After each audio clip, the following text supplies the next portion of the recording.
সুপ্রিয় শিক্ষার্থীরা, আসসালামু আলাইকুম। আশা করি তোমরা সবাই অনেক ভালো আছো। Engineering university girls school and college কর্তৃক আয়োজিত অনলাইন শিক্ষা কার্যক্রমে তোমাদেরকে স্বাগত জানাচ্ছি। আমি মাফলুফা ফাইজা ইসলাম। আমি এখানে ইংরেজি বিষয়ের প্রভাষক হিসেবে কর্মরত আছি। তো তোমরা যেহেতু এই কলেজের সবচেয়ে নতুন সদস্য, তাই তোমাদেরকে আমার তরফ থেকে আরও একবার অভিনন্দন এবং শুভেচ্ছা জানাচ্ছি। আজকে আমরা এই লেকচারে যেটা আলোচনা করব সেটা হচ্ছে রাইট ফর্ম অফ ভার্বস। তোমরা কম বেশি সবাই এই টপিকটার সাথে পরিচিত। তো ইন্টারমিডিয়েটে যেটা হবে, তোমাদের একটা টেক্সট আসবে, সেখানে 10টা শূন্যস্থান থাকবে। তো 10টা শূন্যস্থানের মোট মার্কস 5 থাকবে, অর্থাৎ প্রত্যেকটার জন্য 0.5 করে থাকে। আচ্ছা, অনেক সময় এখানে যেটা হয় যে শুরুতেই মানে ব্ল্যাঙ্কটা শুরুতেই থাকে এবং অ্যান্সারটা ওখানে ক্যাপিটাল লেটার দিয়ে করতে হয়। তো এটা একটু কেয়ারফুল থাকবে তোমরা। অনেকেই করে না, এজন্য আলাদাভাবে মার্কস কাটা হয় না, তবে এটা একটু সচেতন থাকা ভালো। আর তোমাদের 10টা শূন্যস্থানের ক্ষেত্রে 10টা মার্কস থাকে, মানে 10টা নাম্বার থাকে, কাজেই তোমরা জাস্ট নাম্বারগুলো দিয়ে অ্যান্সারগুলো লিখে দিবে। আচ্ছা, এই যে রাইট ফর্ম অফ ভার্বস বা কারেক্ট ফর্ম অফ ভার্বস, এটা কিন্তু শুধু পরীক্ষা বলে না, সারা জীবনই তোমাদের ইংরেজি লেখার ক্ষেত্রে এই জিনিসটা, এই টপিকটা খুবই গুরুত্বপূর্ণ। আচ্ছা, তো আমরা আজকে বেসিক রুলসগুলো আলোচনা করব, মানে সব তো আর হবে না, আমরা কিছুটা আলোচনা করব, ঠিক আছে? তো তার আগে তোমাদেরকে আমি চার্টটা একটু বলে দিতে চাই। রুলস তো অনেক রকম, মনে রাখাও একটু কঠিন। তো তোমরা একদম বেস লাইনে এই জিনিসগুলো মাথায় রাখতে পারো। সেটা হচ্ছে, দেখো নাম্বার 1-এ লিখেছি যে বাক্যাংশে, এই চার্টেরও কিন্তু 2টা পার্ট আছে, ঠিক আছে? প্রথম পার্টে দেখো যে বাক্যাংশে একমাত্র ভার্ব, ঠিক আছে? এবং এই ক্ষেত্রে যদি সাবজেক্টটা ডুয়ার হয়, হ্যাঁ, ডুয়ার বলতে আমি যেটা বোঝাচ্ছি যে ওই সেন্টেন্সের ওই সাবজেক্টটাই কাজ করবে, ঠিক আছে? যদি এমন হয়, সেক্ষেত্রে কি হবে, ভার্বটি টেন্স অনুযায়ী পরিবর্তন হবে, ঠিক আছে? আবার বাক্যাংশে যদি একমাত্র ভার্ব হয় কিন্তু ওই ভার্বের সাবজেক্টটা ডুয়ার না হয়, মানে ওই ভার্ব, যে ভার্বটা দেওয়া আছে সেই ভার্বের সাবজেক্টটাই কাজ করছে না, তখন কি হয়, টেন্স অনুযায়ী বি ভার্ব এবং তার সাথে ভার্বের পাস্ট পার্টিসিপল হয়। এখানে আমি চার্টে সংক্ষেপে লেখার জন্য V3 লিখেছি। আচ্ছা, ওকে, এই দুই জায়গায় এটা যেটা হয় সাধারণত প্যাসিভের ক্ষেত্রে এই ধরনের কাজটা হয়ে থাকে। আচ্ছা, দেখো এটার আরেকটা আছে, বাক্যাংশে একটি ভার্ব থাকার পরেও অতিরিক্ত ভার্ব। মানে এইখানে আমি আসলে অতিরিক্ত ভার্ব বলতে নন ফাইনাইট যে ভার্ব সেটাকে বোঝাচ্ছি, আর একমাত্র ভার্ব বলতে আসলে ফাইনাইট ভার্বকে বোঝাচ্ছি। এনিওয়ে, দেখো এই ক্ষেত্রে যদি সাবজেক্ট বা অবজেক্ট থাকে, তাহলে সেটা কি হবে, ভার্বের সাথে আইএনজি অথবা ভার্বের বেস ফর্ম বসবে, মানে ইনফাইনাইট। এই যে 2 প্লাস ভার্ব 1, এটা ভার্ব 1 বলতে বেস ফর্মটা বোঝায়। তোমরা সবাই জানো 2 এর সাথে ভার্বের বেস ফর্মটা বসে। কিন্তু যদি ওই ভার্বটা নাউন বা প্রোনাউনের সাথে থাকে, মানে নাউন হতে পারে বা প্রোনাউন হতে পারে বা নাউন ফ্রেজও হতে পারে, ঠিক আছে? তখন 2 ধরনের কাজ হতে পারে। এক, নাউন বা প্রোনাউনটি যদি ডুয়ার হয়, মানে ওই নাউন বা প্রোনাউনই কাজ করে থাকে, তাহলে কি হবে, আইএনজি যোগ হবে। কিন্তু ওই নাউন বা প্রোনাউনটি যদি ডুয়ার না হয়, সেক্ষেত্রে ভার্বের পাস্ট পার্টিসিপল হয়, ঠিক আছে? আচ্ছা, দেখো আরেক ধরনের হতে পারে, সেটা হচ্ছে যে উদ্দেশ্য প্রকাশ করলে, মানে বাক্যাংশে যে ভার্বটি আছে বা তার সাথে আরও একটি ভার্ব আছে, সেটা যদি উদ্দেশ্য প্রকাশ করে, তখন কি হয়, 2 প্লাস ভার্বের বেস ফর্ম হয়। ওকে, এই জিনিসটা তোমাদের এখন হয়তো বা একটু বুঝতে অসুবিধা হচ্ছে, কিন্তু আমরা দেখো পরবর্তীতে রুলস আলোচনা করব, সেখানে এক্সাম্পল থাকবে। তার সাথে যদি তোমরা এই চারটা একটু মিলিয়ে বুঝে নাও, তাহলে আমার মনে হয় তোমাদের মাথায় রাখতে একটু সুবিধা হবে। আচ্ছা, দেখো এখানে আমি সব কিছু একটু শর্টে লিখেছি, এখানে আরও একবার বলে দিচ্ছি যে সাব বলতে সাবজেক্ট, অবজ বলতে অবজেক্ট, V1 বলতে ভার্বের মূল ফর্ম, V3 বলতে ভার্বের past participle form, N or P বলতে নাউন বা প্রোনাউন অথবা নাউন ফ্রেজ, ডুয়ার বলতে যে কাজটি সম্পাদন করে, মানে যেই সাবজেক্ট বা যেই নাউন বা যেই প্রোনাউনটি ওই সেন্টেন্সের কাজটা, মূল কাজটা করছে, তাকে আমি ডুয়ার বলছি। আচ্ছা, বাক্যাংশে একমাত্র ভার্ব বলতে ফাইনাইট ভার্ব বলছি, ঠিক আছে? আর অতিরিক্ত ভার্ব বলতে নন ফাইনাইট ভার্ব। তোমরা আশা করি যে তোমরা ফাইনাইট ভার্ব এবং নন ফাইনাইট ভার্ব সম্পর্কে ধারণা রাখো, যেহেতু তোমরা এসএসসি পাস করে এসেছো, ঠিক না? তো ভার্বের পড়াশোনা করার ক্ষেত্রে এগুলো পড়তেই হয়েছে, finite verb, infinite verb, transitive, intransitive. তারপরেও যেহেতু কারেক্ট ফর্ম অফ ভার্বসে বা রাইট ফর্ম অফ ভার্বসে ফাইনাইট, নন ফাইনাইট এগুলো আসে বারবার, এর উপরে ভিত্তি করে আমরা রুলস কিছু আলাদা আলাদা করে সাজিয়ে থাকি বা মানে চিন্তা করি ওভাবে ফিল আপ করার সময়। কাজেই আমি তোমাদের আরও একবার একটু মনে করিয়ে দিচ্ছি, ঠিক আছে? ফাইনাইট ভার্ব হচ্ছে যখন সাবজেক্টের মানে যেই ক্ষেত্রে সেন্টেন্সে যখন ফাইনাইট ভার্ব থাকে তখন সাবজেক্টের পার্সন এবং নাম্বারের দ্বারা সেটা সীমাবদ্ধ থাকে। মানে এই ভার্বটা সাবজেক্ট এবং পার্সনের উপর এবং তার নাম্বারের উপর ডিপেন্ড করে। ফাইনাইট ভার্বটা কেমন হবে সেটা এই তিনজন মিলে নির্ধারণ করে দেয় এবং টেন্স অনুযায়ী তার একটা পরিবর্তন আসে, তার একটা চেঞ্জ আসে। যেমন দেখো, রাসেল অ্যাটেন্ডেড 3 মিটিংস, ঠিক আছে? এখানে রাসেল মানে অ্যাটেন্ড যেই ভার্বটা সেটা হচ্ছে রাসেলকে ফলো করবে। এই ভার্বটা মানে এই সাবজেক্টটা কোন পার্সন কোন নাম্বারে আছে, কি বোঝাতে চাচ্ছে, ঠিক আছে? কোন কাল বোঝাতে চাচ্ছে, কোন সময় বোঝাতে চাচ্ছে, সেই অনুযায়ী এই অ্যাটেন্ড ভার্বটার পরিবর্তন হয়। যেহেতু এখানে অ্যাটেন্ডেড আছে তার মানে বুঝতেই পারছো এটা পাস্ট টেন্সে আছে। আবার নন ফাইনাইট ভার্ব কি করে দেখো, সাবজেক্ট এবং পার্সন এবং নাম্বার দ্বারা সীমাবদ্ধ হয় না, তাই একে ইনফাইনাইট ভার্ব বা ইনফিনিটিভও বলা হয়। এখন ইনফিনিটিভের ক্ষেত্রে টেন্স হয় না, মানে টেন্সটা ওভাবে ইম্পর্টেন্ট না, কারণ সেখানে আরও একটা ভার্ব থাকে, মানে মূল ভার্ব একটা থাকে আর এটা নন ফাইনাইট থাকে, ঠিক আছে? যেমন Russell had 3 meetings to attend. এইখানে দেখো অ্যাটেন্ড ভার্বটাই আছে, কিন্তু এখানে ওর প্লেসটা বদলে গেছে, ওর কাজটা বদলে গেছে। এখানে কিন্তু ও মূল ভার্ব না, এখানে ফাইনাইট ভার্ব বা মূল ভার্বটা আসলে কি হ্যাড।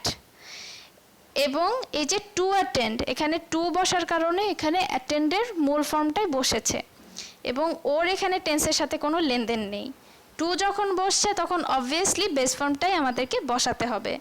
আর এই যে হ্যাজ, হ্যাড, সেই অনুযায়ী আমরা মানে হ্যাডকে আমাদের চেঞ্জ করতে হবে। এখানে হ্যাডটা হচ্ছে ফাইনাইট ভার্ব হিসেবে ব্যবহৃত হচ্ছে, ঠিক আছে, বা মূল ভার্ব হিসেবে ব্যবহৃত হচ্ছে। এখন এই যে ফাইনাইট ভার্ব বা নন ফাইনাইট বা ইনফিনিটিভ যেটাই বলি, তোমরা হয়তোবা একে বাংলাতে সমাপিকা ক্রিয়া বা অসমাপিকা ক্রিয়া হিসেবেও শুনে থাকবে। ফাইনাইট হচ্ছে সমাপিকা ক্রিয়া, নন ফাইনাইট ভার্ব হচ্ছে অসমাপিকা ক্রিয়া। এখন দেখো, ফাইনাইট ভার্ব বা সমাপিকা ক্রিয়া দিয়ে বাক্যের কাজ শেষ করা যায়, কিন্তু কেবলমাত্র ইনফিনিটিভ দিয়ে বাক্যের কাজ শেষ করা যায় না। এই যে লাস্ট সেন্টেন্স যেটা, সেটাই দেখো যে Russell had 3 meetings to attend. তো শুধু এই যে টু এন্ড যদি আমি বাক্যে ইউজ করতাম তাহলে কিন্তু বাক্যটা শেষ করা যেত না, কিন্তু এখানে শেষ করার জন্য আমাদেরকে একটা ডেফিনিট ভার্ব দরকার হয়েছে, একটা ফাইনাইট ভার্ব লেগেছে হ্যাড, ঠিক আছে? কারণ বাংলায় এই যে যেতে খেতে বা এখানে যাইতে খাইতে এইভাবে যদি এই সেন্সটা আসে তখন কিন্তু ইংরেজিতে আসলে ওই ইনফিনিটিভ আসে এবং ওইটার জন্য টু প্লাস ভার্ব লিখতে হয়। কেমন? এই যে এই বাক্যটার বাংলা করো যে রাসেলকে 3টা মিটিং অ্যাটেন্ড করতে হয়েছিল বা রাসেলকে 3টা মিটিংয়ে উপস্থিত থাকতে হয়েছিল। এই যে থাকতে, উপস্থিত থাকতে, এটার জন্য টু অ্যাটেন্ড। আর এই যে হ্যাড বলছি যে এটার জন্য হয়েছিল, মানে এই হ্যাড কথাটা দিয়ে কিন্তু আমার সেন্টেন্সটা শেষ হচ্ছে। বুঝতে পেরেছো? এই হচ্ছে ফাইনাইট আর নন ফাইনাইট ভার্বের বেসিক যে তফাৎটা, বেসিক যে ডিফারেন্সটা সেটা। তো এখন এই অনুযায়ী আমরা আসলে রাইট ফর্ম অফ ভার্বসের অনেক কিছুই মেনটেন করি। এখন দেখো এই জায়গাটাতে আমাদের আমি হচ্ছে এখানে একটা ছবি দিয়েছি, দেখো এখানে কয়েক রকম এক্সাম্পল আছে ফাইনাইট ভার্বসের, নন ফাইনাইট ভার্বসের। দেখো এখানে প্রথমটাই কি আছে, they got home very late last night, ঠিক আছে? এরকম একদম একটা সেন্টেন্সের ভাবটা পুরোপুরি প্রকাশ করে দেওয়া যায় একটা ভার্ব ইউজ করেই। আচ্ছা, আবার সাথে সাথে দেখো এই যে এখানে 4টা আছে, সেখানে কিন্তু আবার ফাইনাইট ভার্ব বা নন ফাইনাইট ভার্বের কি কাজ হিসেবে বা বৈশিষ্ট্যগুলো একটু একটু করে দেওয়া আছে। দেখো পরের সেন্টেন্সটাই কি বলছে, act as the main verb of a sentence or a clause. এই যে আই লিভ ইন জার্মানি, এখানে কি এটা মেইন ভার্ব হিসেবে আছে। আবার দেখো indicate person number and tense, তার মানে কি হচ্ছে যেটা আমি এর আগে বললাম সেই জিনিসটা, মানে এটা হচ্ছে পার্সন নাম্বার টেন্স অনুযায়ী হয় এবং এখানে সব কিছু স্পষ্ট থাকে। দেখো she was waiting in the room before he came in, এইখানে দেখো টেন্সের কেমন পরিবর্তন এসেছে, ঠিক আছে, যে সময়ের পরিবর্তনের সাথে ভার্বের ধরনও পরিবর্তন হচ্ছে, ভার্বের সাথে আইএনজি যোগ হচ্ছে বা এরকম চেঞ্জ আসছে। আবার used in present tense and past tense, you promised me the last ticket, ঠিক আছে, দুই রকমই হতে পারে, মানে এখানে আমাদের যখন যে টেন্স সেই অনুযায়ী আমরা ব্যবহার করব। Can appear in dependent clause as well as independent ones. আচ্ছা, John said that he enjoyed painting, এখানে সেড এনজয়েড দুটোই কিন্তু ফাইনাইট ভার্বস, কিন্তু এই যে জন সেড এটা মূল ক্লজ, কিন্তু বা independent clause, that he enjoyed painting এটা ইন্ডিপেন্ডেন্ট ক্লজ, মানে একটার সাথে আরেকটা ডিপেন্ড করছে বা একটার সাথে আরেকটা কানেক্টেড, কিন্তু আমরা এই ফাইনাইট ভার্বসগুলো দুই অংশেই ব্যবহার করতে পারি, ঠিক আছে। এখন দেখো নন ফাইনাইট ভার্বসে কি হয়, do not act as a verb, মানে এটা ভার্বের মতন হয় না। Sailing is my favourite sport, এটা কিন্তু নাউনের মতন হচ্ছে, দেখেছো, তার মানে আমরা এখানে ইনফিনিটিভ যেটা পেয়েছিলাম সেটা কিন্তু শুধু টু প্লাস ভার্ব হচ্ছে, কিন্তু এখানে আমরা কি দেখতে পাচ্ছি আইএনজি যুক্ত থেকেও কিন্তু ভার্বটা চেঞ্জ হয়ে অন্য অন্য কাজে ব্যবহৃত হতে পারছে, বা নন ফাইনাইট ভার্বসেও আইএনজি আসে। দেখো act as nouns, adjectives and adverbs, I travel to England to improve my English, ঠিক আছে, এখানে পারপাস হচ্ছে এই যে আমার ট্রাভেলিংয়ের পারপাস হচ্ছে আমার ইংলিশ ইমপ্রুভ করা, ঠিক না, কাজে এখানে কিন্তু শুধু ভার্ব হিসেবে হচ্ছে না, শুধু ভার্ব হিসেবে ট্রাভেলটা ইউজ হচ্ছে। তারপর দেখো do not indicate person number tense, মানে পার্সন নাম্বার টেন্সের সাথে এটার কোনো সম্পৃক্ততা, মানে সরাসরিভাবে সম্পৃক্ততা নেই। She tiptoed round the house so as not wake anyone, ওকে, তো এখানে টিপটোডটা মেইন ভার্ব, এই ভার্বটার সাথে বাকি যে সাবজেক্ট অবজেক্ট আছে শি, এই জিনিসগুলোর সম্পর্কটা আরও বেশি স্পষ্ট, কিন্তু নট অ্যাওয়েক এনিওয়ান এইটার কিন্তু সম্পর্কটা অত স্পষ্ট নয়, ঠিক আছে। টিপটোডের ক্ষেত্রে এখানে টেন্স অনুযায়ী চেঞ্জ এসেছে, কিন্তু অ্যাওয়েকের সাথে কিন্তু চেঞ্জটা আসেনি। পাস্ট টেন্স করার জন্য এখানে টিপটো ভার্বটার সাথে পাস্ট ফর্ম যোগ করতে হয়েছে, কিন্তু অ্যাওয়েকের সাথে করতে হয়নি। আবার দেখো ইনফিনিটিভ হতে পারে জেরান্ড বা পার্টিসিপাল হতে পারে, এই যে আই স্ট্রাগল টু আন্ডারস্ট্যান্ড, এখানে টু আন্ডারস্ট্যান্ড যেহেতু তোমরা বুঝতেই পারছো এটা ইনফিনিটিভ। আবার appear in infinitive clause, participle clause and gerund particular clause. আচ্ছা, kids like to play on computers, আচ্ছা এখানে যে ইনফিনিটিভ যুক্ত করে এই ক্লজটা তৈরি করা হয়েছে, ঠিক আছে, এখানে কিন্তু মেইন ভার্বটা লাইক, আর এই যে টু প্লে এটা ইনফিনিটিভ, তার মানে এইভাবে আমরা নন ফাইনাইট ভার্বকে দেখতে পাই, ঠিক আছে। এবং এই যে চেঞ্জটা আসলো এগুলো আমাদের মাথায় রেখে আসলে রাইট ফর্ম অফ ভার্বসের ক্ষেত্রে অনেক কিছু চিন্তা করতে হয় বা সেভাবে কমপ্লিট করতে হয়। দেখো প্রথমে আমরা আসি ফাইনাইট ভার্ব বেসডে কী কী চেঞ্জ আসে বা কী কী রুলস আমাদের ফলো করতে হয়। আচ্ছা, আমি তোমাদের একটু সিচুয়েশন বা টাইম ফ্রেম ওইভাবে ধরে বলি, কেমন, যখন আমাদের পার্মানেন্ট সিচুয়েশন থাকে এই প্যাসেজটা একটু পড়ো, দেখো কেমন আসে। I go to Mr. Azim every Monday. He teaches me English. He starts his class very early in the morning. I usually get up from bed before the sun rises. I attend the class regularly, but my friend often misses the class. The teacher sometimes rebukes him for that. ঠিক আছে, এই যে প্যাসেজটা পড়লে তোমরা একটু খেয়াল করো, এখানে আমি ভার্বগুলো আন্ডারলাইন করে দিয়েছি আর কিছু ওয়ার্ড আছে আইটালিকে। এখন যেই ভার্বগুলো আন্ডারলাইন করা আছে এগুলো বেসিক্যালি ফাইনাইট ভার্ব, আর যেই ওয়ার্ডগুলো আইটালিকে দেওয়া আছে সেগুলো আসলে এই পার্মানেন্ট সিচুয়েশন বা সচরাচর কি হয় সেই মানে সেই বিষয়টা নির্দেশ করে, ঠিক আছে। এই যে এভরি, ইউজুয়ালি, রেগুলারলি, অফেন, তার মানে কি এগুলো সচরাচর কি হয়, সাধারণত কি হয় সেই জিনিসটা বোঝায়। এখন এই প্যাসেজটা যদি তোমরা খেয়াল করে থাকো তাহলে দেখবে যে প্লুরাল সাবজেক্ট এবং আই এই দুই ক্ষেত্রে বেস ফর্ম ব্যবহৃত হয়। দেখো গো, গেট, অ্যাটেন্ড, এখানে কিন্তু কোনো কিছু যোগ হয়নি, যেহেতু এটা প্রেজেন্ট টেন্সে আছে আলাদা করে যোগ করার দরকার নাই। কিন্তু এই প্রেজেন্ট টেন্সেই, টেন্স তো একটাই আছে তাই না, প্রেজেন্ট টেন্সেই যখন সিঙ্গুলার সাবজেক্ট হচ্ছে তখন কি হচ্ছে, ভার্বের সিঙ্গুলার ফর্ম ব্যবহৃত হচ্ছে। তার মানে কি, এটা তো বেসিক নিয়ম, তোমরা সবাই জানো যে ভার্বের মানে সাবজেক্ট সিঙ্গুলার হলে ভার্বের সাথে সিঙ্গুলার ফর্ম মানে এস বাই এস যোগ হয়। যেমন দেখতেই পাচ্ছ টিচেস, স্টার্টস, মিসেস, রিবিউকস, এরকম। এখন এগুলো হচ্ছে পার্মানেন্ট সিচুয়েশন। পার্মানেন্ট বলতে আমি আসলে সারা জীবন মানে আমৃত্যু চেঞ্জ হবে না বিষয়টা তা না, হ্যাঁ ওরকমও হতে পারে, যেমন সানরাইজ, সানসেট, এগুলো পৃথিবীর মুভমেন্ট। তো এই জিনিসগুলো পার্মানেন্টই, কিন্তু এখানে পার্মানেন্ট সিচুয়েশন বলতে আমি রেগুলারলি যেগুলো হয় মানে আমরা প্রতিদিন যা করে থাকি যেটা সাধারণত চেঞ্জ আসে না। তো এই ধরনের সিচুয়েশনের ক্ষেত্রে always, regularly, daily, sometimes, often, everyday, generally, occasionally, usually, frequently, now and then, normally ইত্যাদি উল্লেখ থাকতে পারে। ঠিক আছে, মানে এই শব্দগুলো যে থাকবেই তা না, তবে এই সিচুয়েশনগুলো বোঝানোর জন্য এগুলো থাকে। আচ্ছা, এখন দেখো এখানে কয়েকটি এক্সাম্পল আছে। Special prayers dash in families having such an examinee.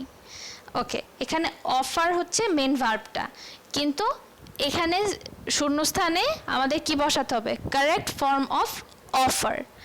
এখন দেখো special prayers are offered in families having such an examinee, এখানে যে স্পেশাল প্রেয়ার্স আছে এইটা কিন্তু আসলে নিজে কাজটা করছে না। এই স্পেশাল প্রেয়ার্স এই সাবজেক্টটা কিন্তু আসলে ডুয়ার না। অ্যাকচুয়াল ডুয়ার কারা জানো, এই যে ফ্যামিলিজ, প্রেয়ারটা করে তারা, আর স্পেশাল প্রেয়ারটা করা হয় মানে স্পেশাল প্রেয়ারটা পারফর্মড হয় বা অফার্ড হয় কাদের দ্বারা, ফ্যামিলিজ দ্বারা, যাদের কিনা এরকম একজন এক্সামিনি আছে। এবার কি তোমরা ওই চার্টের সাথে একটু কানেক্ট করতে পারছো? এই যে এই জন্য এখানে আর অফার্ড হবে। ওখানে আমি কি লিখেছিলাম যে বি ভার্বের সাথে তারপরে কি আসবে, ভার্বের পাস্ট পার্টিসিপাল ফর্ম আসে, তোমরা যেটা ন্যারেশনে করে থাকো, সরি ইয়েতে প্যাসিভে করে থাকো, মানে ভয়েস চেঞ্জে করে থাকো সেই কথাটা।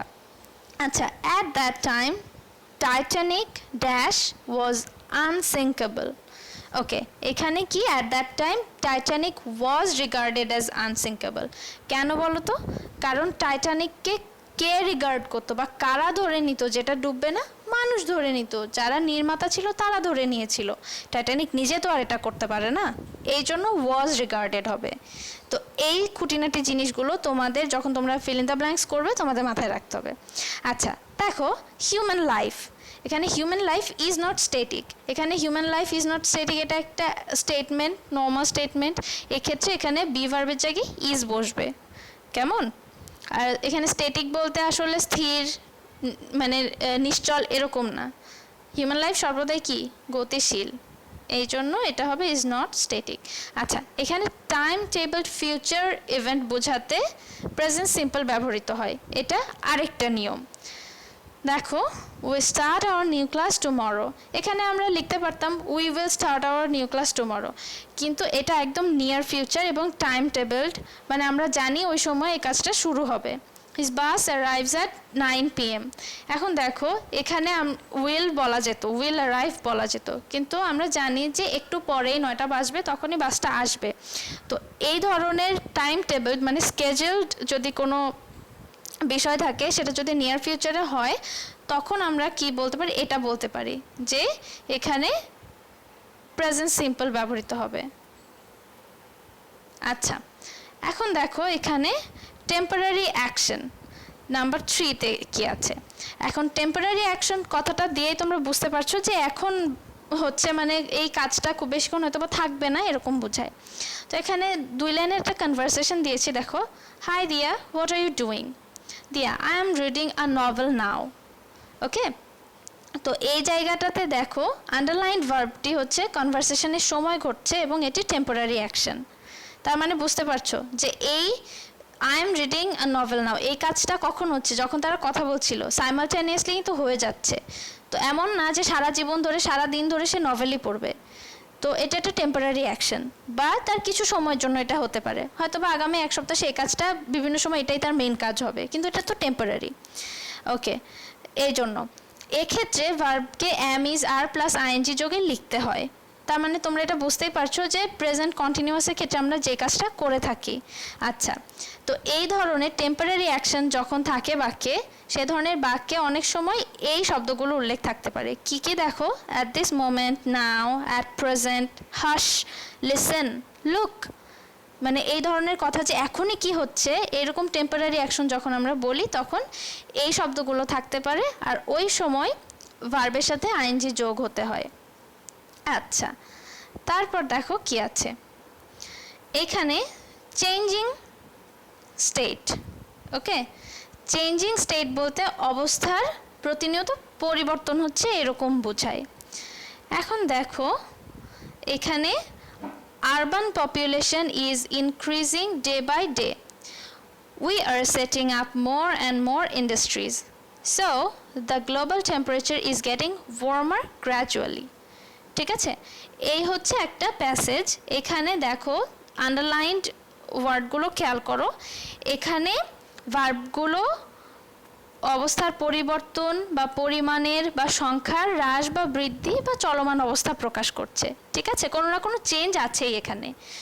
তো এক্ষেত্রে সাধারণত gradually, rapidly, day by day এই ধরনের শব্দগুলো থাকতে পারে। এবং এগেন এখানেও ভার্বকে am is are plus ING এরকম লিখতে হয়। এই যে এখানে তোমরা দেখতেই পাচ্ছ যে ভার্বের আগে ইজ বসেছে, প্রথমটাই ভার্বের আগে ইজ বসেছে এবং ইনক্রিজ এই ভার্বটার সাথে আইএনজি যুক্ত হয়েছে। ঠিক আছে, আবার দেখো লাস্ট সেন্টেন্সটাতে কিন্তু গ্র্যাজুয়ালি শব্দটাও আছে। ঠিক আছে, এই যে টেম্পারেচার ইজ গেটিং ওয়ার্মার, এখানে গেটের সাথে ইজ যোগ হয়েছে এবং লাস্টে কি আইএনজি যোগ হয়েছে। এরকম হয় জিনিসগুলো চেঞ্জিং স্টেটের ক্ষেত্রে। ওকে, এখন চলো আমরা আর একটা রুলস দেখি। আচ্ছা, এখানে কি আছে দেখো, এখানে বলছে যে সিম্পল ইনস্টেড অফ কন্টিনিউয়াস। তার মানে কি, কখনো কখনো বিষয়টা এরকম দাঁড়ায় যে আমরা কি করব, সিম্পল প্রেজেন্ট দিব নাকি কন্টিনিউয়াস দিব, টেন্সটা এমন অবস্থায় দাঁড়ায়। তো এখানে দেখো কি বলছে, complete the following dialogue using present, simple or continuous.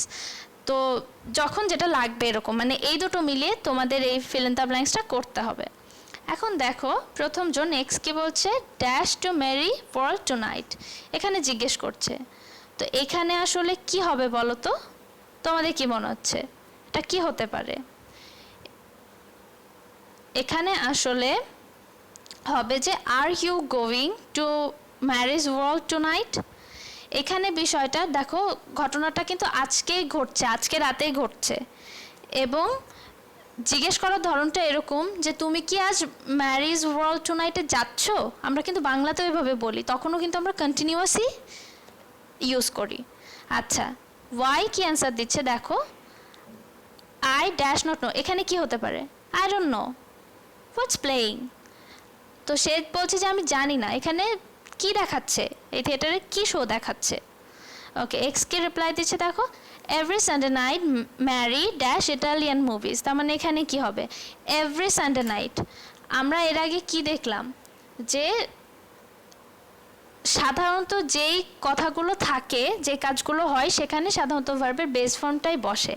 আর এখানে যেহেতু ম্যারি আসলে প্লুরাল সাবজেক্টও না, বা মানে কি বলবো ফার্স্ট পারসনও না, ফার্স্ট পারসন যে সিঙ্গুলার নাম্বার আই যেটা, সেটাও না।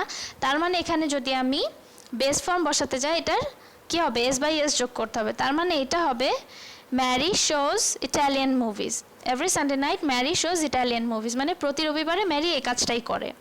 আচ্ছা, ওয়াই কি বলছে দেখো, দেন দ্য থিয়েটার, এখানে হবে কি is showing an Italian movie two night.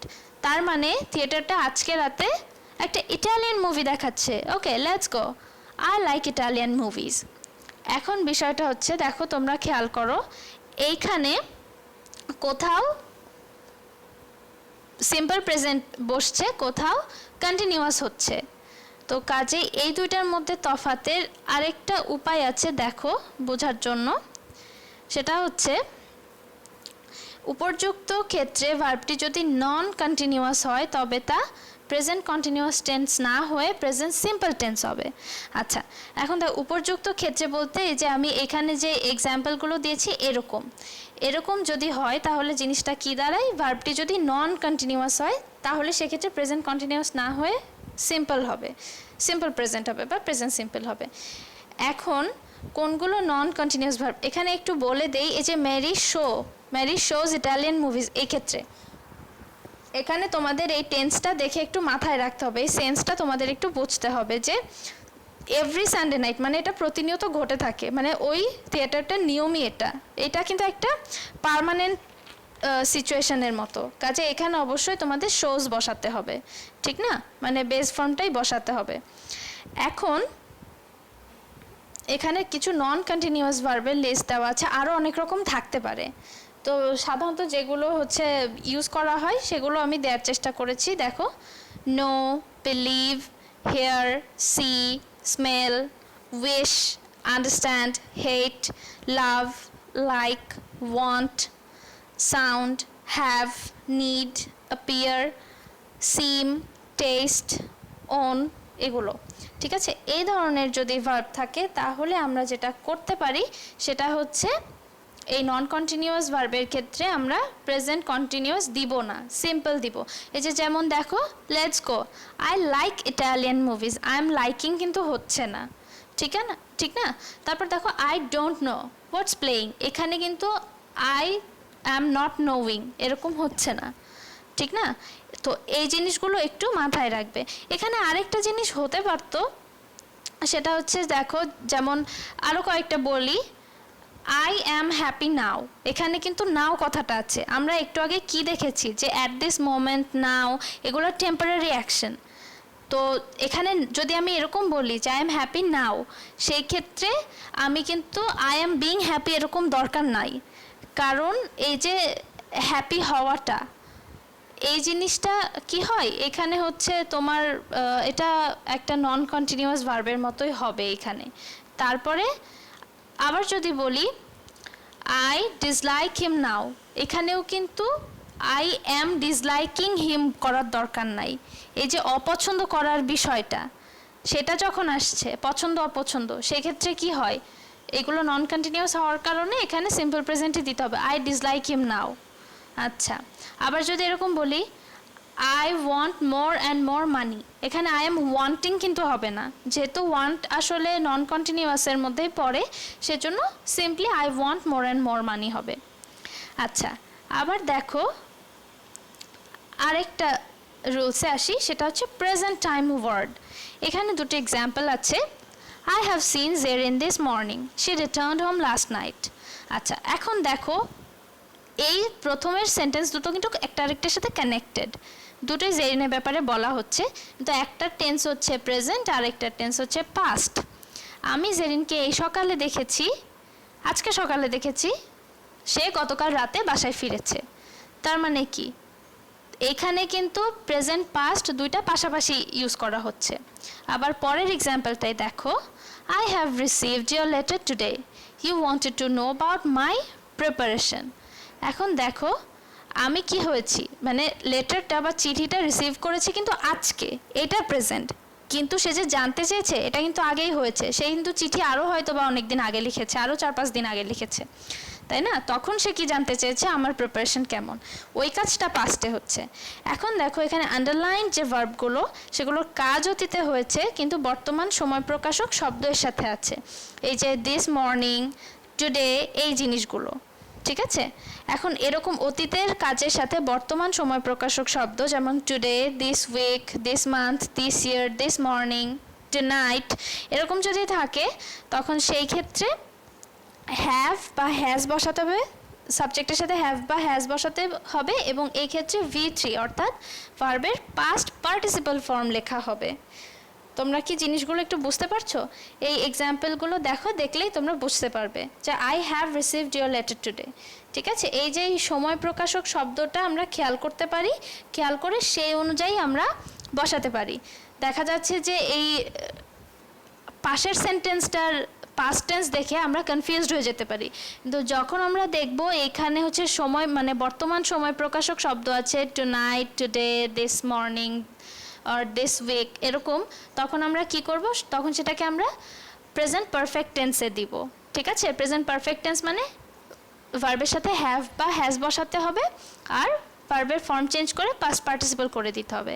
ঠিক আছে, তো রাইট ফর্ম অফ ভার্বস যেটা, এগুলো হচ্ছে ফুল অফ রুলস, অনেক রুলস থাকবে। তো তোমরা এইভাবে যদি সিচুয়েশন ভাগ করে করে একটু জিনিসটা খেয়াল রাখতে পারো, আমার মনে হয় সুবিধা হবে। আর সব সময় ইংরেজি গ্রামারের ক্ষেত্রে একটা জিনিস মনে রাখবে, তোমাদের বেশি বেশি প্র্যাকটিস করতে হবে। এখন তো তোমাদের নতুন বই এখনো আসে নাই এই বছর, তো এটা সমস্যা নেই, তোমরা তো এসএসসিতে করেছো, তোমরা ইভেন ওখান থেকেও কিছু প্র্যাকটিস করতে পারো। মোট কথা এই রুলসগুলো তোমরা প্র্যাকটিসের মাধ্যমে মাথায় রাখবে। আমি তো চেষ্টা করছি তোমাদেরকে বলে দিতে, তো শুধু যদি আমি বলে দেই আর তোমরা ওটা শুনেই বসে থাকো তাহলে কিন্তু কোনো লাভ হবে না, তোমাদের সাথে সাথে কি একটু একটু করে প্র্যাকটিস করতে হবে। তো তোমাদের হাতে এখন আসলে অনেক সময় আছে, যেহেতু তোমাদের কলেজে আসতে হচ্ছে না, কাজেই তোমরা বাসায় অন্যান্য বই নিয়ে প্র্যাকটিস করতে পারো। সাথে এখন ইন্টারনেটে তোমাদের অনেক সোর্স পাবে, তোমরা সেখান থেকে শুনতে পারো, প্র্যাকটিস করতে পারো। ইভেন ইন্টারনেটে শিটও পাওয়া যায়, প্র্যাকটিস শিট, তোমরা ওখান থেকে ডাউনলোড করে মানে এটা প্র্যাকটিস করতে পারো। এমন না যে খাতা কলম নিয়েই বসতে হবে, তোমরা ওখানে নিজেরা একটু চেক করতে পারো। ঠিক আছে, তো আজকের মতন এখানেই থাক, আমরা এরপরের ক্লাসে আবার এরপর থেকে শুরু করব। ঠিক আছে, সেই পর্যন্ত সবাই ভালো থাকো, সুস্থ থাকো, তোমাদের সাথে আবার দেখা হবে।